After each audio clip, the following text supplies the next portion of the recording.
स्वागत है आप सभी का बहुत बहुत हमारे चैनल पर। आप सभी दर्शकों को शरद नवरात्र की, विजयदशमी की, अष्टमी और नवमी की बहुत बहुत शुभकामनाएं। आपके लिए सदा सर्वदा मंगलमय हो और माँ भगवती चंडिका की कृपा सतत बनी रहे। आज की वीडियो का जो विषय है वो है, जैसे हम 9 दिन तक व्रत करते हैं और नवरात्रि में माँ शक्ति की उपासना करते हैं। 9 दिन तक 9 स्वरूपों की उपासना होती है, प्रथम दिन से लेकर के 9 दिन पर्यंत। बहुत सारी चीज़ों को हम करते हैं विशेष तौर तरीके से। उसके अंदर का दुर्गा सप्तशती का पाठ होता है। एक सबसे महत्वपूर्ण अंग इसका यह है जो नवरात्रि का है, वो कन्या पूजन। ऐसा कहा गया है कि बिना कन्या पूजन के नवरात्रि के व्रत का फल जो है पूर्ण रूपेण नहीं मिल पाता। अगर कोई व्रत रहता है या पाठ करता है या 9 दिन कलश स्थापना करके अखंड ज्योति जलाता है, तो बिना कन्या पूजन के उसका व्रत जो है पूर्ण रूपेण सफल नहीं होता, यानी 100% उसको लाभ नहीं मिल पाता। क्यों? कन्याओं को जो है कलिकाल में आदि शक्ति का स्वरूप माना गया, क्योंकि जो शक्ति है कलिकाल में, जो आदि शक्ति है, वो सभी स्त्रियों में विद्यमान है, ऐसा कहा गया। इसके अंतर्गत बहुत सारी चीज़ें होती हैं जो हमें बड़ा ध्यान रखना होता है, और अगर उन चीज़ों का ध्यान रख करके हम पूजन करते हैं तो निश्चित ही जिस कार्य के उद्देश्य से करते हैं उस कार्य में सफलता मिलती है और धर्म अर्थ काम मोक्ष आदि की प्राप्ति, रिद्धि सिद्धि की प्राप्ति होती है। क्योंकि माँ दुर्गा का जो स्वरूप है वो त्रिगुणात्मक,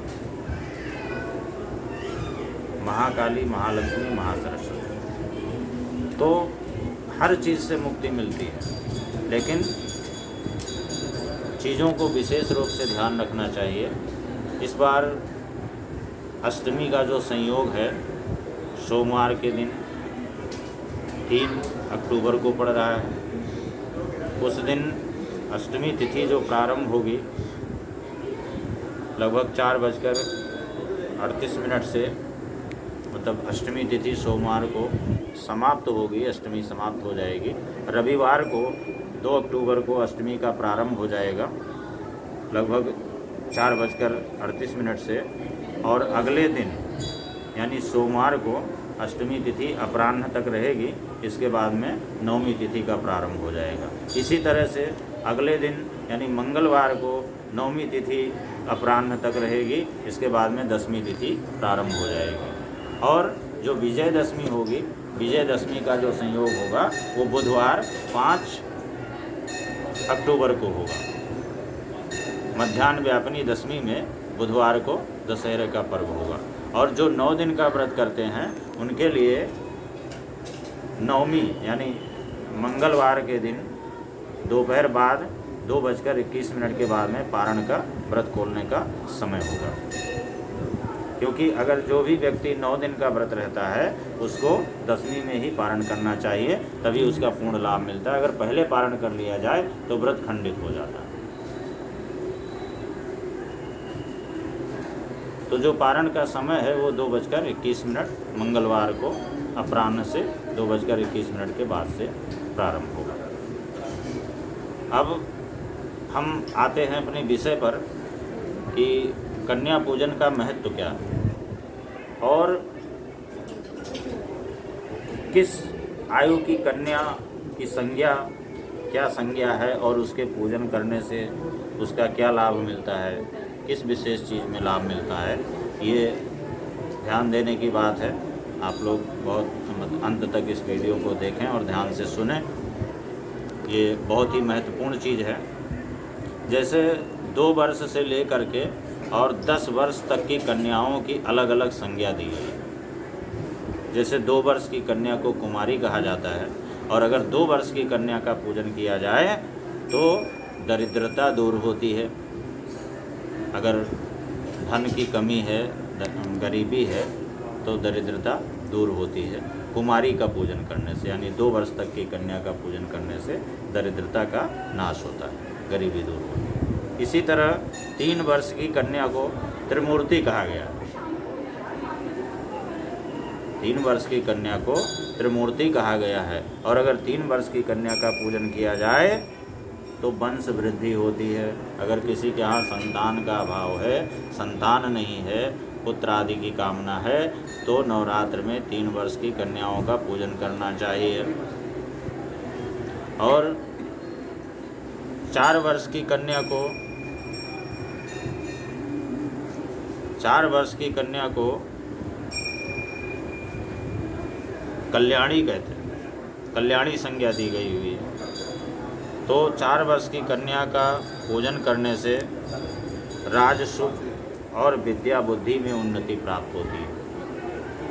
अगर कोई बालक, कोई बालिका पढ़ने में कमज़ोर है, बुद्धि से कमज़ोर है, तो 4 वर्ष की कन्याओं का पूजन करने से उसकी बुद्धि तीव्र होती है और राज सुख की प्राप्ति होती है।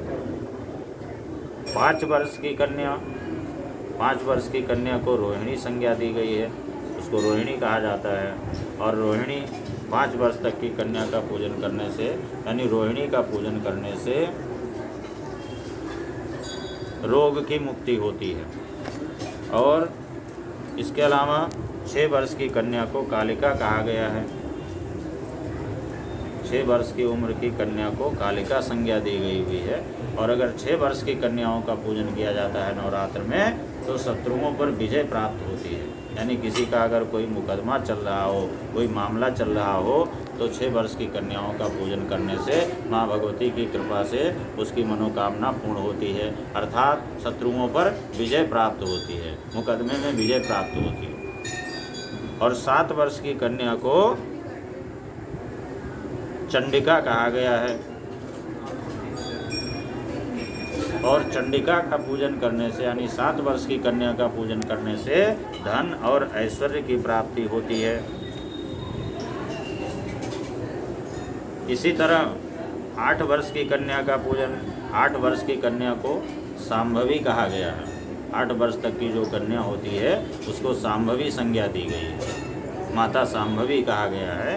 तो सांभवी का पूजन करने से भी मुकदमे में विजय प्राप्त होती है और रोग आदि कष्ट दूर होते हैं। अगर किसी को असाध्य रोग है तो सांभवी यानी 8 वर्ष की कन्या का पूजन करे तो उसको रोग से छुटकारा मिल जाता है। और 9 वर्ष की कन्या को दुर्गा कहा गया है। दुर्गा का पूजन करने से सभी प्रकार के कष्टों से मुक्ति प्राप्त होती है, चाहे वो आर्थिक कष्ट हो, चाहे पारिवारिक कष्ट हो, चाहे सामाजिक कष्ट हो, चाहे शारीरिक कष्ट हो, किसी भी तरह का कष्ट हो तो 9 वर्ष की कन्या यानी दुर्गा का पूजन करने से उन कष्टों से मुक्ति मिलती है।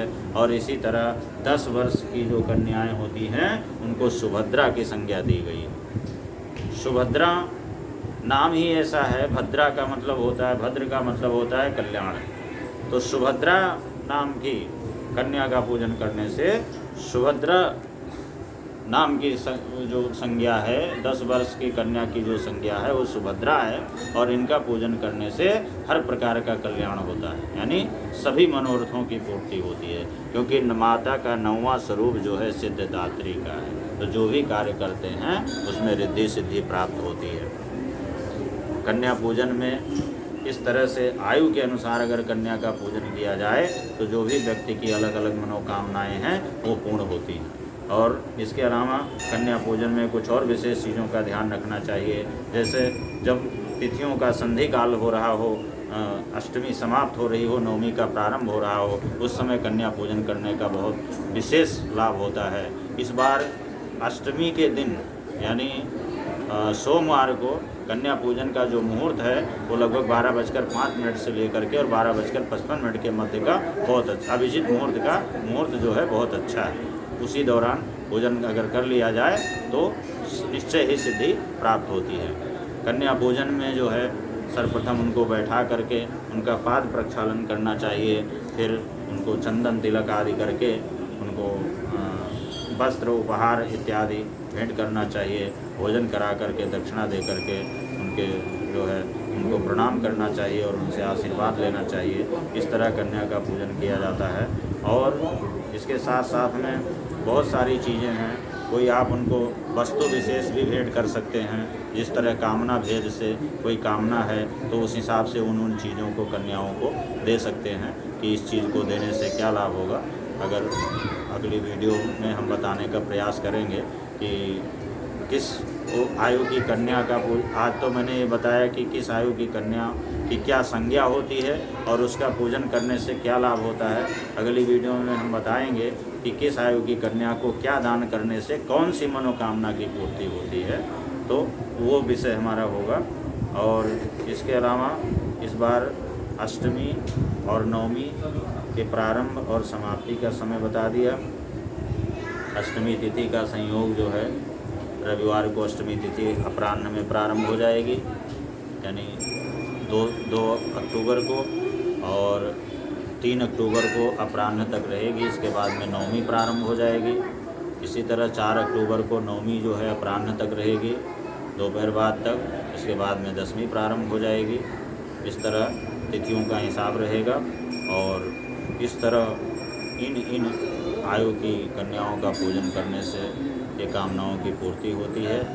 इसको आप वीडियो को देखें। और कोई चीज़ अगर समझ में नहीं आती है या किसी पे कोई संदेह है तो आप नीचे दिए गए नंबर पे हमसे संपर्क भी कर सकते हैं और पूर्ण रूपेण उसका लाभ ले सकते हैं। बहुत बहुत धन्यवाद।